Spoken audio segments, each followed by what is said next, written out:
Welcome, everyone. I'm Ira Feldman. I'm the Executive Director of MEPTEC. Good morning, good afternoon, good evening, wherever you're connecting from. Welcome to today's MEPTEC IMAPS Semiconductor Industry Speakers Series. Upcoming events in the speaker series include November 25th, David Keelet from Intel. He'll talk about chiplets. December 9th, Sandeep Razdan from Cisco will talk about large-scale interconnect and network-related packaging. And then we'll have a holiday hangout on December 16th, so watch your email for details about that. And then we'll continue in the new year with additional presentations. All webinars start at 11:30 a.m. Pacific. If you're interested in speaking at a future webinar or luncheon, please contact myself or Dave Town. In terms of MEPTEC, we are a membership-supported organization, so please take a moment to either join or renew your subscriptions as a member. And if your company is interested in supporting us, we have multiple levels of sponsorships, and we look forward to talking to you about that. If you have any questions, please contact Betty B. Cooper at meptec.org about joining or sponsoring. So today's Semiconductor Industry Speaker Series presenter is Tim Orsley from Corning, who's going to talk about ribbon alumina laminate. Tim does business development from Corning in their technology center here in the Bay Area.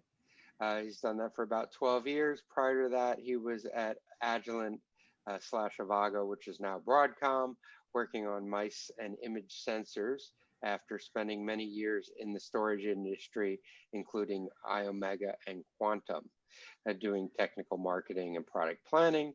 He has a bachelor's degree in economics and political science from UCLA, as well as he is the holder of 36 US patents. So with that, we will welcome Tim. Okay, thank you, Ira. As Ira mentioned, my name's Tim Orsley. I work for Corning. And I'm very pleased to introduce you to a new ribbon alumina material from Corning, as well as a laminate based upon this ceramic. I think you'll find that it's different from other ceramic materials you've known. So traditionally, ceramic materials are processed by the ceramic bender in the so-called green state, that is, before it's been sintered. And that's because once that green material is sintered, it becomes quite brittle. So the traditional way of providing ceramic materials is in a sintered state, but with a lot of processing done by the ceramics vendor. And I wanted to contrast this with how PCB materials are provided. Typically, they're provided in a generic state. There's not a lot of processing done by the PCB material vendor, and the customization is done by the purchaser. So what I'd like to suggest is that the ribbon ceramic material I'm going to be describing and the laminates are like that PCB material. That is, it is a generic material that is processed by the purchaser, even though it's provided in the sintered state. We don't do anything to it between the green state and the sintered state. It just becomes a generic material. Once I do that comparison, I'd like to also talk about the attributes of the ribbon alumina, and they include a homogeneous material that doesn't have a problem with differential skew. In other words, it's not a weave, it's a homogeneous material. It has very good electrical properties for high-speed signaling, such as 5G, so low loss. And it also has lower CTE, which, if it's used as a packaging substrate, distributes the stress across the stack, but it could also be used both as a packaging substrate and as a PCB substrate to overall lower the CTE mismatch completely. uh, across the stack. So let's start off talking about how ceramic packages have been provided. Typically provide, so for example, here on the right-hand side, we see a classic ceramic package that's been processed by the ceramic vendor and delivered to the customer, so that customer might put in an IC and wire bond it to the surrounding pads. But all this work has been done by the ceramic vendor. They would have punched these holes. They would have created vias between layers, cavities. We would fill the vias, made it conductors inside, stacked and laminated all together, and then co-fired it to put it into the ceramic state. And that co-firing is done at a very high temperature, and it's brittle at that point. But in the green state, it's less brittle, much less brittle. And so that's why that kind of processing happens beforehand. So here's a graphic showing some of the typical processes of a ceramic, such as the LTCC. So you might start off with a green tape, and that green tape will be cut to make a particular size object, and then vias formed in that box, and then a cavity, for example, placed in there.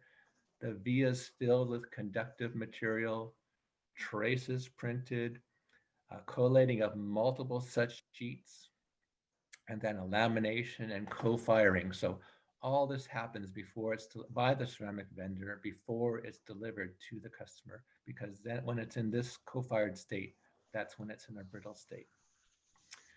So in contrast to that, what Corning is doing with its ribbon alumina offering is taking the green tape as is, going through a sintering furnace, and then spooling it into a sintered state on the other side. So it is a roll to roll process. And there's none of this, there's none of these forming of vias. All these processes are not done. It goes straight from the green tape to the sintered state on a roll to roll process. And the sintering takes only minutes to do, not typically many, many hours in order to do the sintering. And there's a couple of reasons for that, but one of the main reasons is that the material is very thin. The ribbon has either a 40 or an 80 micron native thickness. So that's the thickness that it is with no polishing, no additional processing to get to those thicknesses. And because we're going through this sintering furnace very quickly, we can make a very, very pure alumina, higher than even the most pure alumina available today. The width of the ribbon, as you might be able to tell here, is around 100 millimeters wide, and the spooled length can be basically whatever is desired, but we typically make around 100 meters on a spool. And you might also notice that the material is translucent, if that's important to some applications. It's around 75 to 80% transparent in the visible. So when we have such a thin material, we can actually process it as that material in the sintered state. For example, here on the left, we're showing vias that have been laser ablated. So in this case, they're 20 micron diameter vias on a 40 micron pitch, and the thickness of this particular ribbon is 40 microns as well. In the lower image, it's an 80 micron thick material, and the via diameter is 40 microns. So So, go ahead, Ira. so in terms of the processing, I mean, so this is using the laser ablation, but what about other process, you know, in when you're working with green sheets, you can punch or you can drill. How does this material Right. get processed mechanically? Right. So in this state, when we're talking just about the ribbon alumina, we're suggesting that a laser be used to make these vias rather than any punch or mechanical. What we'll talk about in a couple of slides is when we make it into a laminate by putting a polymer on both sides, then we can actually use mechanical drilling to make vias along these lines. So with the example that I'm showing here, this is all done with a laser to make these particular vias. And also a laser is used to cut the edges of the material as well, to cut to the desired outline that's desired. And when we do that, we can subject the material to a 2-point bend, because you might expect that as you do cut the edges, that you'll introduce flaws at those edges, and those flaws will lower the capability of doing bending. So what we found when we subject the ribbon alumina that's been cut with a laser around the perimeter is that we get around a minimum of around 600 megapascal bend stress. And if you use that as your limit in terms of your bend radius when you're doing, say, using it as a flex circuit, as might be of interest, then if you're using 40 micron thick alumina, your bend radius is on the order of 10 millimeters or so, and the 80 micron material is on the order of close to 30 millimeters. So we're getting, because we have good flexural strength, even after laser cutting, you can get a good bend radius. So in the case of raw ribbon alumina, then we're using a laser to do this processing. Okay. So we get a bunch of questions. So Okay. The laser via is done after firing because it's in the ribbon state. So that one is easy to answer. And then one question was, what sort of wavelength and power is required for the via? And if you don't know specifically, maybe the question is it processable by the lasers that you would typically find in a flex circuit fab, or is it more exotic in terms of power or wavelength? So I'm sorry, I don't know the wavelength. I know that some of our work has been done by a picosecond laser, but I don't know if that's commonly found in a PCB shop or not. Okay. So that would be something somebody should follow up with you later. Okay.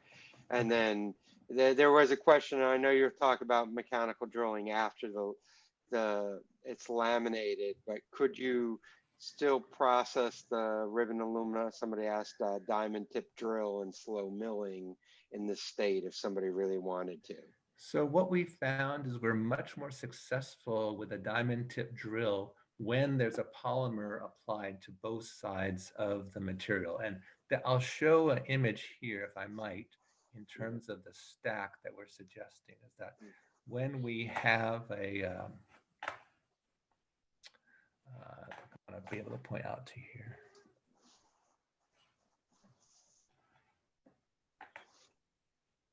Okay, so what we've done to do mechanical drilling, where we demonstrated 40 micron diameter holes being made with, what we've done is we've applied a polymer sheet, a thermocompression bonding of the polymer sheet to both sides of the ribbon alumina in order to do this kind of mechanical drilling.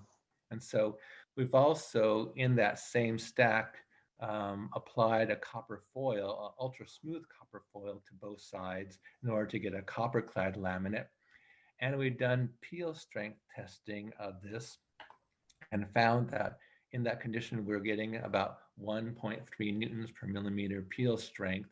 And when we peel the copper off, we're not getting delamination of the polymer from the alumina, which some might expect because the alumina is actually quite a bit smoother than traditional alumina material, but we're still not getting delamination at this interface. So this is what we're suggesting, is that to do the mechanical drilling, that it's best to be in this laminate state. Talking about, there was a question about surface roughness. I don't know if you addressed that later as to how smooth is probably the core itself, or maybe well, the laminate is probably quite smooth, but Right. the surface roughness of the actual alumina. Yes. Can we come back to that? I Sure. have at the end. I don't recall the answer to that right now, but I have there's another document I can refer to at the end to come back with that smoothness Okay, number. we'll leave it open. Thank Okay. you. Okay, so the ribbon alumina can be made into a laminate using a number of different polymer materials. So the particular one that we've been using most has been this one called Topaz. And we selected that because of its very low loss characteristics. That is, we know that the high purity alumina that we're making is very low loss electrically, and we wanted to couple that with a low loss polymer to keep the electrical performance very good. So I'll get into some of the details on how the material performs electrically as we go along here. Okay, so as I mentioned in the front end, one of the attributes of the alumina is much lower CTE compared to FR4, for example. So here we have a chart in the upper right showing FR4 being around 17 ppm and silicon being around 3. The ribbon alumina itself is around 7. And if we laminate it and make it into that laminate stack that I showed earlier, and we put 50 microns on the sides, so a total thickness of 100 microns of polymer, then on the case of the 40 micron alumina, we're getting closer to 8. So depending on the particular thickness of the alumina and the thickness of the polymer, we'll see a range of CTE somewhere in the 7 to 8 range, but still quite a bit lower than the FR4. So if you have a stack that includes, for example, silicon on the top and FR4 at the bottom, if you have the ribbon alumina in the center, then it'll distribute the stress across this stack. Maybe that's a good way of balancing the overall stress. But there's nothing to say that we couldn't also take advantage of the ribbon alumina down here as the PCB material. So that's what we're showing in this particular figure, where alumina laminate is both the PCB and the package substrate.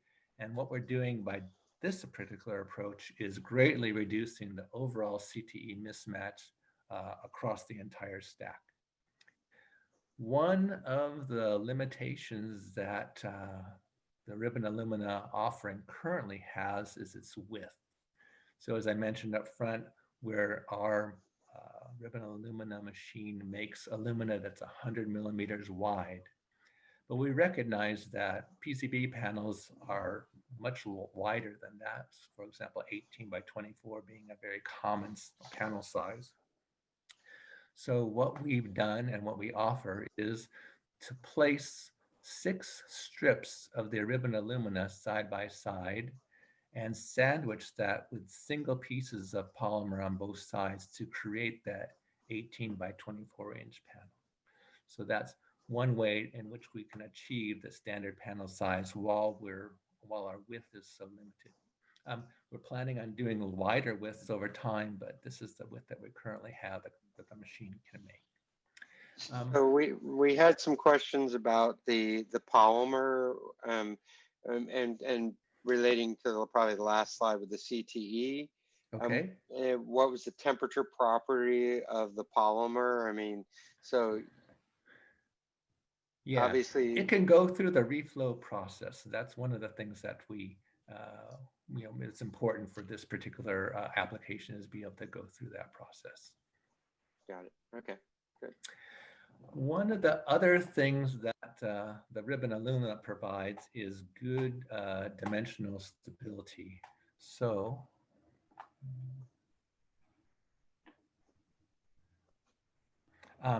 one of the things that can be done, for example, if you're using a silicon bridge, for example, The polymer can be removed locally and the bridge bonded to the ribbon alumina to become datum for the positioning of the bridge. So it may make it a bit easier for the silicon parts to then be interconnected to the fine pitch of the bridge.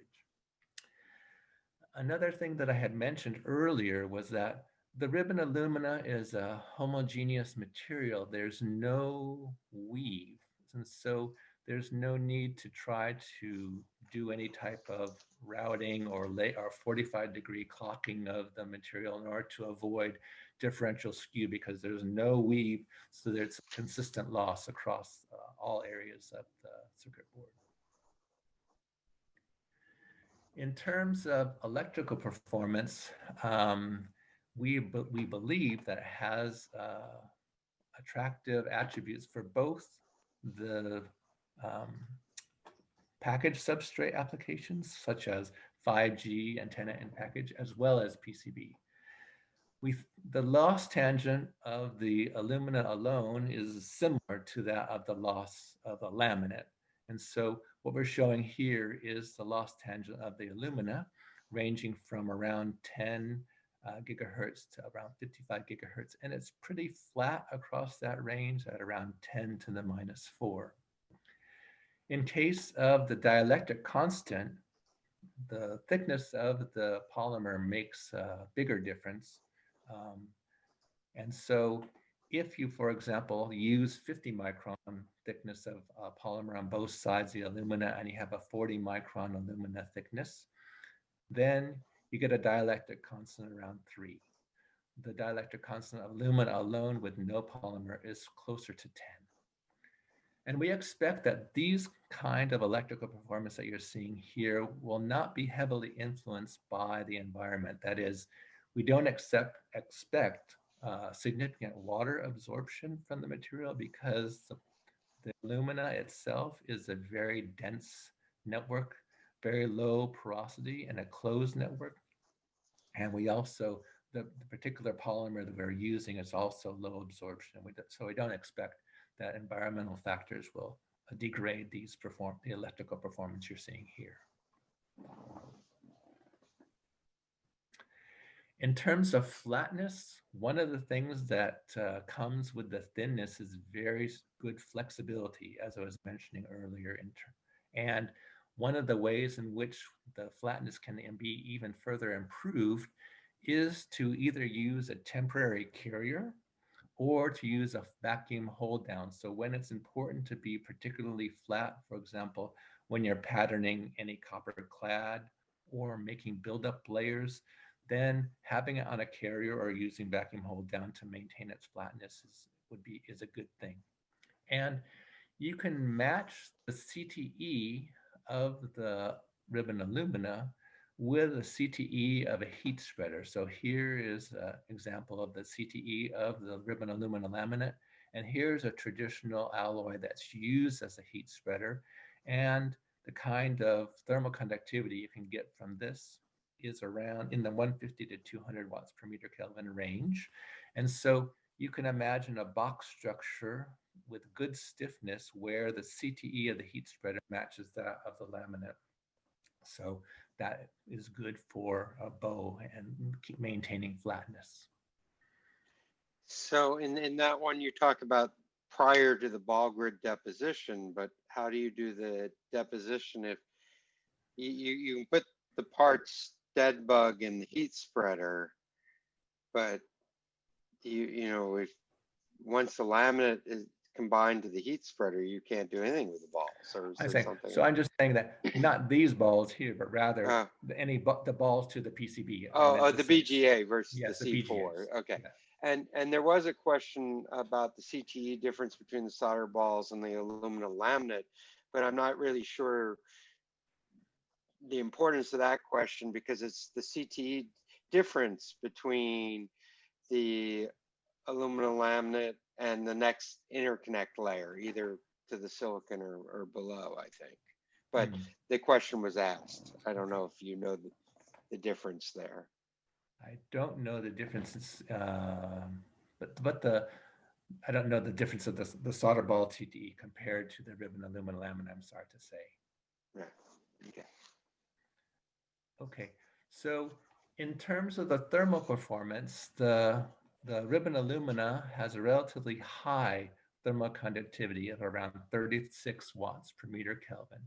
And as you combine it with the um, polymer, then that can be reduced. And so, for example, if you have 50 microns of polymer on either side of the 40 micron alumina, then you'll find that it actually has thermal conductivity a bit below that of the organic substrate. But one of the advantages that they have is that the entire stack is only 140 microns thick. And so in that case, because of the thinness of the laminate, the conductance improves proportionately. And you can further improve upon the performance with thermal performance by adding the thermal vias, of course, to make the heat dissipation even better. So those are the attributes I wanted to highlight in terms of the ribbon alumina and the ribbon alumina laminate. And I wanted to just end with in addition to question taking, with my contact information here. And as you and I were talking earlier, this is a new technology, a new material that you're looking for applications. There's That's some right. obvious ones, but you're looking to where this may be advantageous, and obviously there's interest in different areas, but until people know that it's available, it's hard to judge Right. where it's going to best fit. That's exactly right. We're in the early stages of promoting this to the marketplace. Yes, and we're not sure all the things that people will, creative things that people can come up with. One of the areas that we thought could be of interest is in the 5G area, and that seems to be holding true. But I was a bit surprised that there was quite a bit of interest in using this as a flex circuit. I didn't think it was particularly. I mean, it is flexible and is roll to roll and spoolable. Um, but we get getting more interest there than I personally had thought. What so yes, we don't know exactly all the areas this might be used. And so again, we're just trying to get the word out as to this material so that people can think about it themselves and maybe they see something creative that they can do with it that, of course, we may very well not have thought about. Right. Okay. So we have a lot of questions, so that's good. Let me do this. I'm going to launch a poll, so if people could take a minute to answer that, and then let's tackle some of the questions. And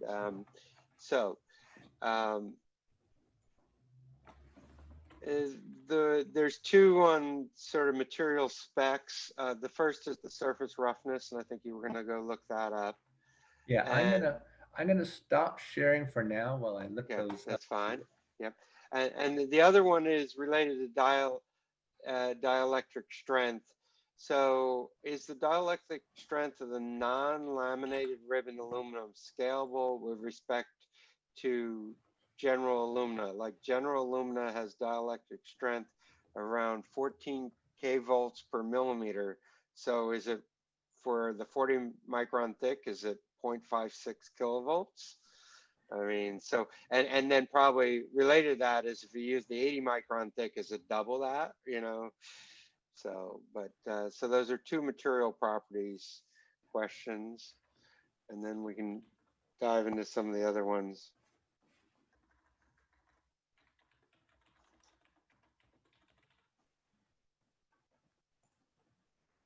Okay. And actually then there's somebody else who's asking for electrical and mechanical properties. So probably you can answer in general, and then I think anybody who wants a spec sheet should probably follow up with you. So perhaps allow me to address the surface roughness question first.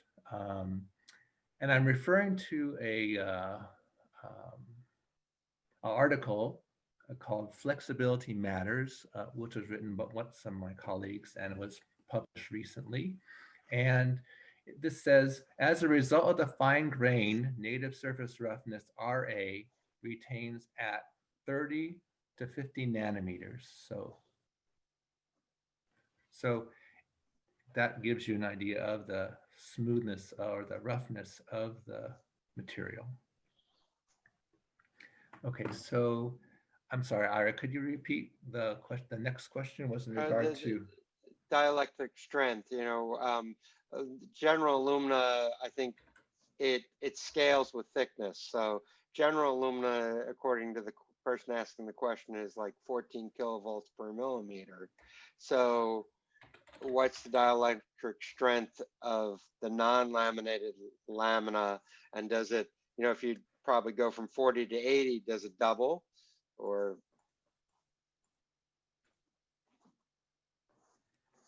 okay, I'm seeing.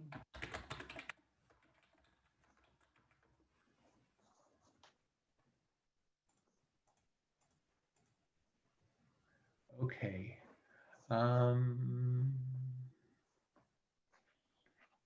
6B.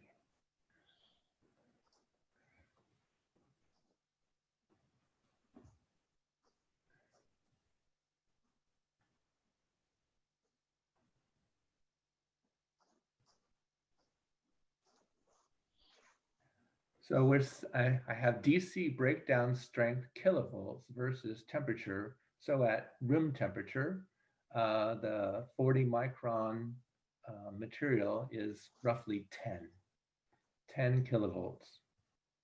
okay, so that's two orders of magnitude.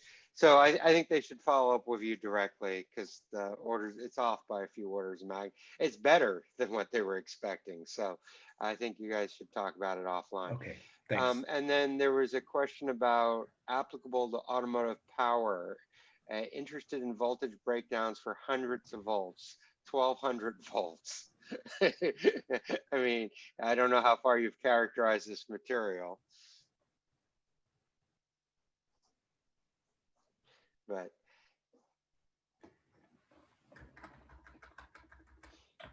you know what? Maybe instead of since these are probably pretty precise answers, maybe these are questions these people should follow up with you directly on the exact material properties. But I think the general question is, have you characterized this like for automotive or very high voltage applications? Oh, yes. So we have characterized it for those kind of DC breakdown strength.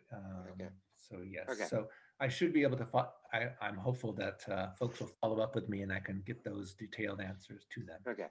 Okay. So then the question, with one question is, what would the best way to cut this material and drill vias? We've talked about the different ways, but in general, what's the thoughts on processing of the material? So I think that the laser drilling of vias probably is a good route to go.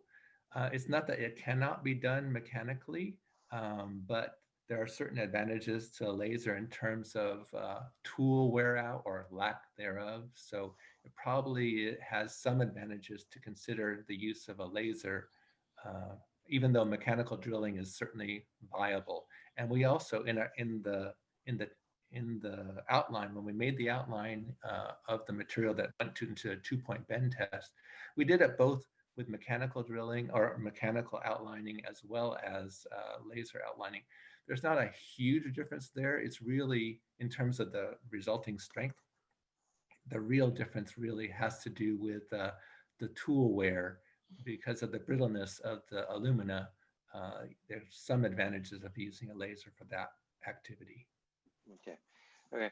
And so, but sort of related to this is how compatible, you talked about, let's say, PCB, possibly using in a PCB structure. Is the chemistry and the processing the same? Let's say if you want to build a micro via or a plated through hole, is it compatible with the material sets that printed circuit board shops are currently using, or do they have Yes. to tweak the chemistry? Yes. It's compatible with, well, what we found is we provide this material to a PCB shop, a local one, and they were able to do those types of plating of vias using their standard process. So we're optimistic that the standard tool set can be used on this material as well. Okay. And related to that, and I'll just give a shout out to Janusz, who I know pretty well. He wants to know, Janusz Brazik, he wants to know who can make a custom substrate with this technology for him. Knowing him, he has a need for it today. So, I mean, you have some partners or some people who've led in the implementing this that you can connect him with, or? Sure. We can connect them, say, to the shops that we've used for PCB fabrication as an example. That, yes, we'd be happy to do that. Okay, so, okay, good. Wow. I think the ones that want specific numbers, they need to follow. You know, there's questions about dielectric constant, T sub G. You know, oh, back to the mechanical drilling. Do you also see any micro cracking with the mechanical drilling, or? So that's what we found was not prevalent in our mechanical drilling is when we have it sandwiched between the laminate, we're not seeing that kind of micro cracking that in the absence of that of the polymer you might see. So no. Okay, got it. At least not Okay. dramatic micro cracking for sure. Not Okay. a failure mode. Okay, since this one I'm not sure makes sense to me, but I'll ask it. Since PCBs have low CTE, are heat sinks with low CTEs required? But your material has a lower CTE than the FR4. So does that question make any sense to So you? we were suggesting that it would be seemingly ideal to have heat sink material or heat spreader material match the CTE of the laminate. So, and it seems as though that, typical alloys that are used for heat spreading can be used to achieve that. So that's what we were thinking. Okay. Okay. And then can you stack up, actually, this one is, can you stack up multiple layers of the ribbon? Yes, that's a possibility of doing that as well.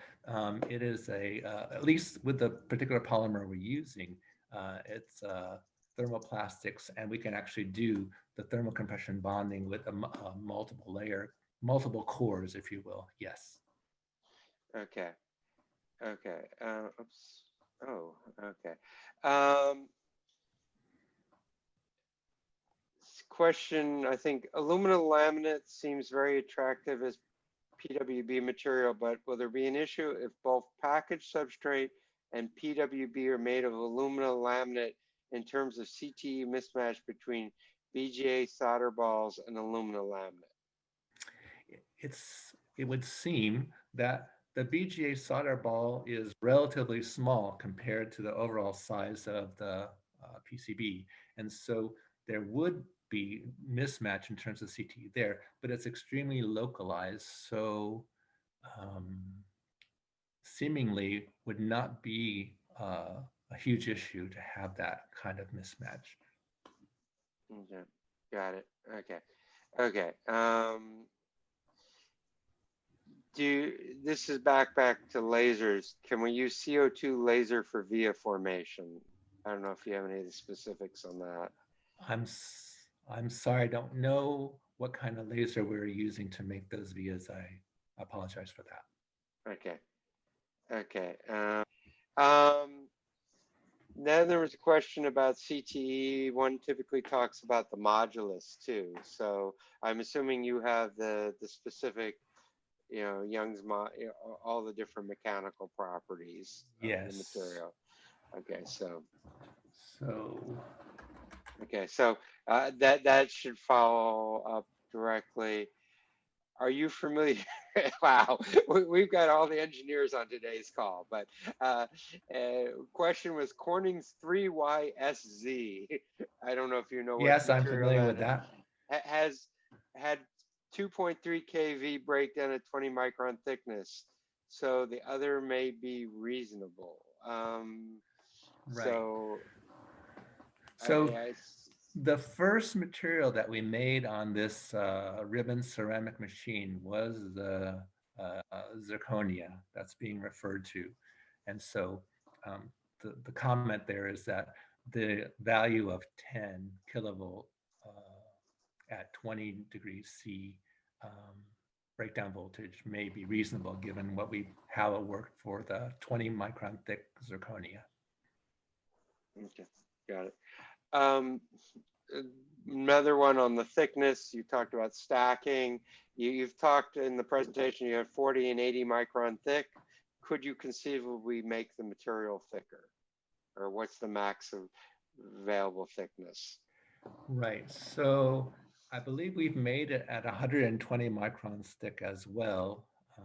We're focusing right now on 40 and 80, but there's nothing to say that we couldn't make the material thinner as well. So both, there is some, we made zirconia as the participant mentioned at 20. So these are the 40 and 80 is what we are focused on now. It doesn't mean that we couldn't change the thickness to either more, maybe 120, for example, or less, maybe 20, for example. Got it. Okay. Good. Well, great. I think you had a lot of questions, which is great. And I thank you for talking to us about this material and answering the questions. We'll post the slides next week and the YouTube recording next week on, people who've registered will get an email about it, and they'll be on the MEPTEC.org website. Tim welcomes all your inquiries about what you can do with this material or what's been contemplated, and I'm sure he can answer the specifics.